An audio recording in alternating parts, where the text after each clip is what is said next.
मेरा नाम राजेंद्र ठाकुर गाँव सनाल से। इस कंपनी के बारे में सबसे पहले भी फ्रॉड है ये कंपनी, तो मेरे को जी जानकारी मिली थी। तो सबसे पहले ये जी भी मेरे पास आया था, अभी चाचा भी मेरी कंपनी में काम कर, तो मेरे पास जी काम है। मैं कलकत्ते भी तो जयपुर तो देहरादून जी फ्रॉड करके आया जी पीछे से। इसका जी रिकॉर्ड है मेरे पास, ठीक है। तो डीएसपी साहब के भी पास है जी रिकॉर्ड।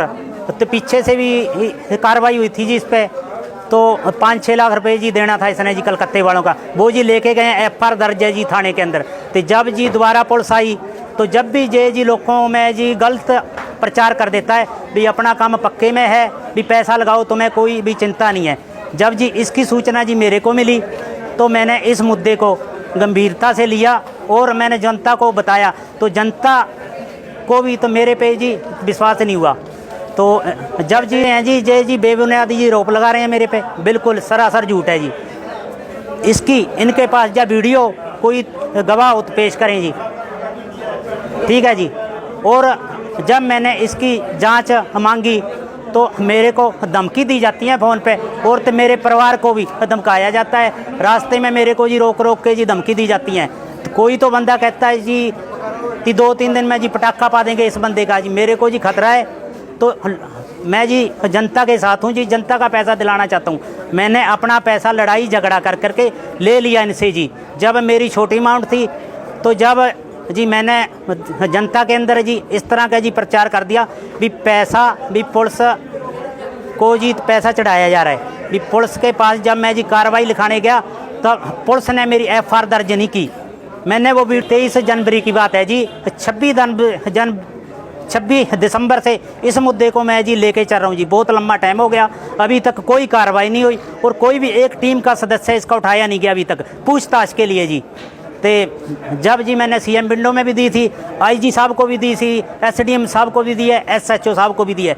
जब इन्होंने जी इंक्वायरी आई है ऊपर से, तो झूठे लोगों को लेकर के इंक्वायरी कराई गई है मेरे खिलाफ, मेरे विरुद्ध एफआईआर दर्ज भी कराना चाहते हैं जे मेरे विरुद्ध झूठी एफआईआर दर्ज कि जे जी भी पैसा नहीं तो बांटने दे रहा, लोगों को जी गुमराह किया जा रहा है। जनता को पैसा दे, मैं जनता के साथ हूँ, जनता का पूरा पेमेंट मिलनी चाहिए। जे जी कभी कह देता है 3 महीने में दूंगा, तो कभी कह देता है 4 महीने में दूंगा, तो कभी कह देता है भी 6 महीने में दूंगा, तो कभी कह देता है तो पुलिस की धमकी देता है कि पुलिस के पास चले जाओ, कभी कह देता है जी मेरे को जेल करा दो, 2-4 महीने रह करके आ जाऊँगा जेल के अंदर, तुम मेरा कुछ नहीं कर सकोगे।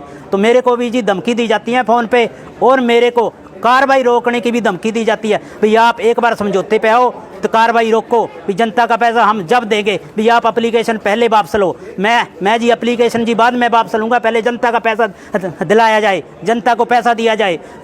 किसी ने अपना जी मकान जी गिरवी रख रखा है, किसी ने ट्रैक्टर, किसी ने अपना मोटरसाइकिल, तो किसी ने जी पशु भी बेच रखे हैं जी। शासन से अपील है आईपीएस अधिकारियों को जे इसकी जी जाँच सौंपी जाए।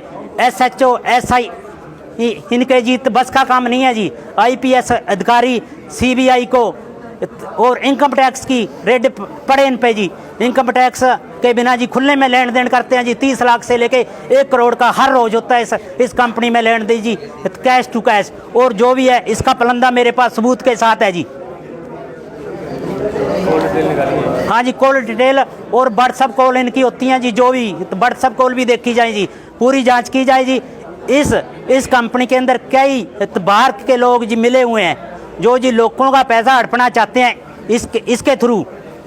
और इसके अंदर जी कई एजेंट भी रखे गए हैं, उनकी भी जी देखी जाए जी, कार्रवाई जी करी जाए। और कई इस कंपनी में जी लगे हुए हैं, और जब भी जनता इनके पास आती है जी उनको जी धमकाया जाता है, तो परेशान किया जाता है जी। वे जी बेबुनियाद जी वो जी लगा रहे हैं आरोप मेरे पे। अब भी जी कल की बात है, जे जी जनता को बोलते हैं कि राजेंद्र पे एप्लीकेशन लगाओ, तो सरपंच पे भी झूठे मुकदमे की। अब भी जी मेरे को जी शक है कोई भी आरोप मेरे पे झूठा लग सकता है, किसी छेड़छाड़ का या किसी लड़की के बारे में भी छेड़छाड़ का जी। रास्ते में भी कोई भी दुर्घटना भी हो सकती है जी। इस मुद्दे को जी गंभीरता से लिया जाए।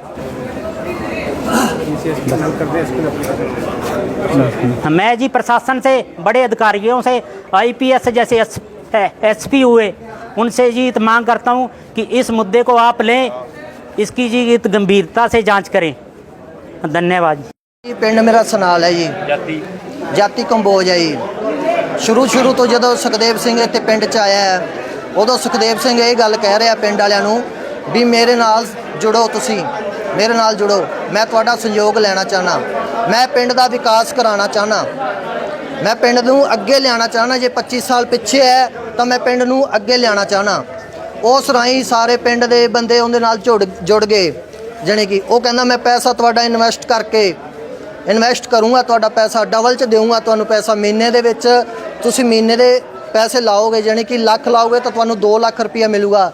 ਅਗਰ ਤੁਸੀਂ 10,000 ਰੁਪਏ ਲਾਓਗੇ ਤਾਂ ਤੁਹਾਨੂੰ 20,000 ਰੁਪਇਆ ਮਿਲੂਗਾ ਤੁਹਾਨੂੰ। ਜੇ ਇੱਕ ਪਹਿਲੇ ਮਹੀਨੇ ਦੀ ਪਹਿਲੀ ਤਰੀਕ ਨੂੰ ਲੱਗਿਆ ਤਾਂ ਦੂਜੇ ਮਹੀਨੇ ਦੀ ਦੂਜੀ ਤਰੀਕ ਜਾਂ ਤੀਜੀ ਤਰੀਕ ਨੂੰ ਮਿਲ ਜਾਣਗੇ। ਅਗਰ ਤੁਹਾਡਾ ਇਹ ਪੈਸਾ ਤੁਹਾਨੂੰ ਨਾ ਵੀ ਮਿਲਿਆ ਡਬਲ ਹੋ ਕੇ, ਤਾਂ ਤੁਹਾਡੇ ਮੈਂ ਜਿਹੜੇ ਲੱਗੇ ਹੋਏ ਪੈਸੇ ਜਿਹੜੇ ਮੇਨ ਤੁਹਾਡੇ ਜੇ ਲੱਖ ਰੁਪਇਆ ਲੱਗਿਆ ਹੈ ਤਾਂ ਲੱਖ ਰੁਪਇਆ ਤੁਹਾਡਾ ਮੈਂ ਕੈਸ਼ ਰਾਹੀਂ ਜਿਵੇਂ ਕੈਸ਼ ਲੈ ਰਿਹਾ ਉਸ ਤਰੀਕ ਨੂੰ, ਉਸੇ ਮਹੀਨੇ ਦੀ ਅਗਲੀ ਤਰੀਕ ਨੂੰ ਮੈਂ ਤੁਹਾਨੂੰ ਵਾਪਸ ਕਰ ਦਿਆਂਗਾ। ਜਦੋਂ ਲੋਕਾਂ ਨੇ ਪਹਿਲਾਂ ਇਹ ਗੱਲਾਂ ਸੁਣ ਕੇ ਸਾਰਾ ਪਿੰਡ ਨੇ ਪੈਸੇ ਲਾਤਾ। ਮੇਰਾ ਪਿੰਡ ਵੀ ਸਨਾਲ ਹੈ, ਉਹ ਵੀ ਪਿੰਡ ਦਾ ਰਹਿਣ ਵਾਲਾ ਹੈ। ਜਦੋਂ ਬੰਦਿਆਂ ਨੇ ਸੋਚਿਆ ਵੀ ਹਾਂ ਵੀ ਕਿਉਂ ਨਾ ਆਪਾਂ ਇਹਦੇ ਨਾਲ ਜੁੜ ਚਲੀਏ, ਆਪਣੀ ਗਰੀਬੀ ਦੂਰ ਨਿਕਲ ਜੇ, ਦੂਰ ਹੋ ਜੇ ਗਰੀਬੀ ਤੋਂ, ਆਪਾਂ ਦੂਰ ਹੋ ਜਾਈਏ, ਆਪਾਂ ਕਿਉਂ ਖਿਲਜਦੇ ਫਿਰਦੇ ਵੱਟਾਂ ਨਾਲ।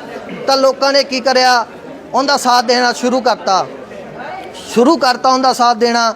ਤਾਂ 10,000 ਰੁਪਇਆ, ਜਿੰਦੇ ਕੋਲ 10,000 ਰੁਪਇਆ ਸੀ ਜਾਂ ਜਿੰਦੇ ਕੋਲ 20,000 ਰੁਪਇਆ ਸੀ, ਉਹ ਲਾਣਾ ਸ਼ੁਰੂ ਹੋ ਗਏ। ਜਦੋਂ ਬੰਦਿਆਂ ਨੇ ਸ਼ੁਰੂ ਕਰਤਾ ਇਹ ਕੰਮ ਤਾਂ ਕਈਆਂ ਬੰਦਿਆਂ ਨੂੰ ਉਹਦੀ ਇੱਕ ਚਾਲ ਸੀ ਵੀ ਮੇਰੇ ਨਾਲ ਜੁੜਨ, ਮੈਂ ਇਹਨਾਂ ਨੂੰ ਕਿਵੇਂ ਨਾ ਕਿਵੇਂ ਸ਼ਿਕੰਜੇ 'ਚ ਜੋੜਾਂ। ਉਹਨਾਂ ਨੇ ਜਦੋਂ ਕਿੰਨਾ ਪੜ੍ਹੇ ਹੋ ਤੁਸੀਂ? ਮੈਂ +2 ਕਰੀ ਹੋਈ ਹੈ। ਕੰਮ ਮੇਰਾ ਮੈਂ ਮਕੈਨਿਕਲ ਲਾਈਨ ਤੇ ਹਾਂ ਸ਼ੋਕਰ ਵਰਕਰ ਸਾਂ ਮੈਂ।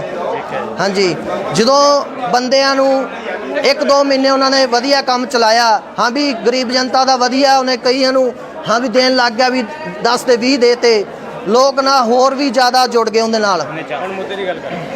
ਜਦੋਂ ਜੁੜ ਗਏ ਬੰਦੇ, ਉਦੋਂ ਉਹਦੇ ਬੰਦੇ ਦੇ ਵਿੱਚ ਜਦੋਂ ਹੰਕਾਰ ਵੀ ਆ ਗਿਆ, ਕੁਛ ਲਾਲਚ ਵੀ ਆ ਗਿਆ, ਕਿਉਂ ਨਾ ਵੀ ਹੁਣ ਮੈਂ ਆਪਦਾ ਡੰਗ ਮੈਂ ਚਲਾਇਆ ਸੀ ਉਹ ਡੰਗ ਇਹਨਾਂ ਦੇ ਮਾਰਨ ਲੱਗ ਜਾ। ਉਹ ਬੰਦੇ ਨੇ ਕਿੰਨੇ ਸਾਲਾਂ ਤੋਂ ਕੰਮ ਇਹਨੇ ਸ਼ੁਰੂ ਕੀਤਾ ਤੇ ਉਸ ਤੋਂ ਪਹਿਲਾਂ ਇਹਦੀ ਆਰਥਿਕ ਸਥਿਤੀ ਕਿਹੋ ਜਿਹੀ ਸੀ? ਕਾਰਨ ਕੋਈ ਸਾਲ ਨਹੀਂ ਹੋਏ ਹਲੇ ਤੱਕ, ਹਲੇ 5-6 ਮਹੀਨੇ ਹੀ ਹੋਏ ਆ, ਜਿੰਦੇ ਵਿੱਚੋਂ 3 ਮਹੀਨੇ ਨੇ ਕੁਝ ਬੰਦਿਆਂ ਨੂੰ ਪੈਸੇ ਦਿੱਤੇ, ਕੁਝ ਨੂੰ ਦਿੱਤੇ ਹੀ ਨਹੀਂ ਸ਼ੁਰੂ ਵਾਲਿਆਂ ਨੂੰ। ਉਸ ਤੋਂ ਬਾਅਦ ਜਿਹੜੇ 3 ਮਹੀਨੇ ਰਹਿ ਗਏ ਬੰਦਿਆਂ ਦੇ ਪੈਸੇ ਜੋੜ ਲਏ, ਜਾਣੀ ਕਿ ਜਿੰਦੇ ਪੈਸੇ ਗਰੀਬ ਬੰਦੇ ਕੋਲੇ ਨਹੀਂ ਹੈਗੇ ਸੀ, ਉਸ ਬੰਦਿਆਂ ਨੂੰ ਵੀ ਇਹਨੇ ਬੰਦੇ ਛੱਡੇ ਹੋਏ ਸੀ, ਇਹਦੇ ਏਜੰਟ ਰਾਹੀਂ ਬੰਦੇ ਛੱਡੇ ਹੋਏ ਸੀਗੇ ਵੀ ਹਾਂ ਵੀ ਇਹਨਾਂ ਕੋਲੇ ਗਰੇ ਜੇ ਪੈਸਾ ਪਿਆ ਤਾਂ ਉਹ ਵੀ ਲਵਾਓ। ਸਾਰਿਆਂ ਨੂੰ ਇਹ ਲਾਲਚ ਦੇ ਕੇ ਬੰਦੇ ਨੇ ਸਾਰੇ ਪਿੰਡ ਦੇ ਸਾਰੇ ਏਰੀਏ ਨੂੰ ਇਕੱਠਾ ਕਰ ਲਿਆ। ਬੰਦੇ ਨੇ ਸਾਰੇ ਪੈਸੇ ਇਹਨੇ ਆਪਦੇ ਕੋਲੇ ਰੱਖ ਲਏ। ਜਦੋਂ ਹੁਣ ਆਪਾਂ 4 ਮਹੀਨੇ ਹੋ ਗਏ, ਸਾਡੀ ਤਰੀਕ ਲੱਗੀ ਹੋਈ 11ਵੇਂ ਮਹੀਨੇ ਦੀ ਪਹਿਲੀ ਜਾਂ 23 ਤਰੀਕ ਨੂੰ ਲੱਗੇ ਹੋਏ, ਕਈ ਪੈਸੇ 23 ਨੂੰ ਲੱਗੇ, ਕਈ ਤਰੀਕ ਪਹਿਲੀ ਨੂੰ ਲੱਗੇ ਹੋਏ। ਜੇ ਅਗਰ ਅਸੀਂ ਉਹ ਪੈਸੇ ਲੈਣ ਜਾਂਦੇ ਆ ਉਹਦੇ ਕੋਲੇ, ਉਹਦੇ ਦਫ਼ਤਰ 'ਚ ਪਹਿਲਾਂ ਤਾਂ ਉਹਦੇ ਬਾਹਰਲੇ ਪਾਸੇ ਬੰਦੇ ਖੜੇ, ਹਾਂ ਇੱਕ ਸਾਹਿਬ ਦੇ ਉਹਨੇ ਗੁੰਡੇ ਰੱਖੇ ਹੋਏ ਆ। ਉਸ ਤੋਂ ਬਾਅਦ ਅੰਦਰ ਮੁੰਡੇ ਜਿਹੜੇ ਤੁਸੀਂ ਕੁਛ ਪਿੰਡ ਦੇ ਨੇ, ਕੁਛ ਬਾਹਰੋਂ ਨੇ ਜੀ, ਬਾਹਰੋਂ ਵਾਲੇ ਜ਼ਿਆਦਾ ਨੇ। ਕੁਛ ਪਿੰਡ ਦੀ ਪੰਚਾਇਤ ਨੇ ਕੋਈ ਮੁੱਦਾ ਨਹੀਂ ਉਠਾਇਆ ਕਿ ਸਾਡੇ ਪਿੰਡ ਦੇ ਵਿੱਚ ਇਦਾਂ ਦਾ ਗੁੰਡਾਗਰਦੀ ਨਹੀਂ ਹੋਏਗੀ ਤੇ ਇਹੋ ਜਿਹਾ? ਪਿੰਡ ਦੇ ਸਰਪੰਚ ਨੇ ਮੁੱਦਾ ਚੱਕਿਆ ਸੀਗਾ, ਪਰ ਕੋਈ ਪ੍ਰਸ਼ਾਸਨ ਨੇ ਉਹਦਾ ਨਹੀਂ ਸਾਥ ਦਿੱਤਾ। ਪ੍ਰਸ਼ਾਸਨ ਦੇ ਅੱਗੇ ਅਪੀਲ ਕੀਤੀ ਵੀ ਮੇਰਾ ਪਿੰਡ ਬਚਾਇਆ ਜਾਵੇ। ਉਹ ਬੰਦਾ ਕਿਸੇ ਦੇ SHO ਹੈ ਜਿਹੜਾ, ਉਹ ਵੀ ਨਹੀਂ ਮੰਨ ਰਿਹਾ, ਪ੍ਰਸ਼ਾਸਨ ਵੀ ਨਹੀਂ ਮੰਨ ਰਿਹਾ ਕਿਸੇ ਵੀ ਤਰ੍ਹਾਂ ਦੀ। ਤੇ ਲਿਖਤ ਦੇ ਵਿੱਚ ਕੋਈ ਸ਼ਿਕਾਇਤਾਂ ਦਿੱਤੀਆਂ ਨੇ? ਲਿਖਤ ਦੇ ਵਿੱਚ ਸ਼ਿਕਾਇਤਾਂ ਐਪਲੀਕੇਸ਼ਨਾਂ ਦਿੱਤੀਆਂ ਹੋਈਆਂ ਨੇ ਪਿੰਡ ਨੇ, ਪਰ ਕਈ ਬੰਦਿਆਂ ਨੂੰ ਜਾਂਦਾ ਫਿਰ ਕਾਰਵਾਈ ਨਹੀਂ ਕਰ ਰਿਹਾ। ਪ੍ਰਸ਼ਾਸਨ ਵੀ ਉਸ ਬੰਦੇ ਨਾਲ ਜੁਆਇੰਟ ਹੋ ਰਿਹਾ, ਉਹਦੇ ਤੱਕ ਪੈਸੇ ਪਹੁੰਚੇ ਹੋਏ ਨੇ। ਜਦੋਂ ਬੰਦਾ ਕਿੰਨੇ ਕੁ ਪੈਸੇ ਲੱਗੇ ਹੋਏ ਨੇ? ਲਗਭਗ 40-45 ਕਰੋੜ ਰੁਪਇਆ ਲੱਗ ਰਿਹਾ ਤੁਹਾਡੇ ਪਿੰਡ ਦਾ? ਜਿੰਦਾ ਪ੍ਰੂਫ ਸਾਡੇ ਕੋਲੇ ਹੈਗਾ, ਅਸੀਂ ਸਾਰੀ ਲਿਸਟ ਹੈ ਜੀ, ਆਹ ਪ੍ਰੂਫ ਹੈ ਜੀ। 40 ਕਰੋੜ ਰੁਪਇਆ ਇਹਦੇ ਵਿੱਚ ਲੱਗਿਆ ਹੋਇਆ ਜੀ। ਸਾਰੀਆਂ ਐਂਟਰੀਆਂ ਨੇ ਜੀ, ਸਾਈਨ ਹੋਏ ਨੇ ਜੀ। ਜਿਹੜੇ ਏਜੰਟ ਸੀਗੇ ਉਹਨਾਂ ਨੇ ਪੈਸੇ ਲਵਾਏ ਹੋਏ ਜੀ। ਠੀਕ ਹੈ। ਇੱਕ ਬੰਦੇ ਦਾ, ਇੱਕ ਪਿੰਡ ਦਾ ਜਿੱਥੇ ਦੇ ਪੈਸੇ ਲੱਗੇ ਹੋਏ ਨੇ ਉਸ ਬੰਦੇ ਦੇ ਵਿੱਚ ਇਹਦੇ ਵਿੱਚ ਪ੍ਰੂਫ ਵੀ ਹੈ। ਜਦੋਂ ਅਸੀਂ ਥਾਣੇ ਰਿਪੋਰਟ ਲਿਖਾਉਣ ਜਾਂਦੇ ਆ ਤਾਂ ਥਾਣੇ ਵਾਲੇ ਸਾਨੂੰ ਅੱਗੋਂ ਪੈ ਜਾਂਦੇ ਨੇ, ਉਹ ਇਹਨਾਂ ਨਾਲ ਮਿਲੀ ਭਗਤ ਹੈ। ਥਾਣੇ ਕੋਈ ਸਾਡੀ ਰਿਪੋਰਟ ਨਹੀਂ ਲਿਖੀ ਜਾਂਦੀ, ਇਹ ਪਹਿਲਾਂ ਹੀ ਇਹਨੇ ਚੰਦਾ ਚੜਾਇਆ ਹੋਇਆ ਪੈਸਾ, ਸਾਡਾ ਹੀ ਪੈਸਾ, ਜਾਨੀ ਕਿ ਸਾਡਾ ਇਨਵੈਸਟ ਕਰਕੇ ਜੋ ਲੋਕਲ ਪੁਲਿਸ ਜੇ ਤੁਹਾਡੀ ਨਹੀਂ ਸੁਣਵਾਈ ਕਰਦੀ, ਤੁਸੀਂ ਐਸਪੀ ਸਾਹਿਬ ਨੂੰ ਮਿਲੋ। ਐਸਪੀ ਬਹੁਤ ਵਧੀਆ ਹਸਤਾ ਮੋਦੀ ਜੀ। ਅਸੀਂ ਮਿਲਾਂਗੇ ਜੀ, ਜ਼ਰੂਰ ਮਿਲਾਂਗੇ। ਪੰਚਾਇਤ ਦੇ ਆਈਜੀ ਨੂੰ ਵੀ ਮਿਲਾਂਗੇ, ਐਸਪੀ ਨੂੰ ਵੀ ਮਿਲਾਂਗੇ।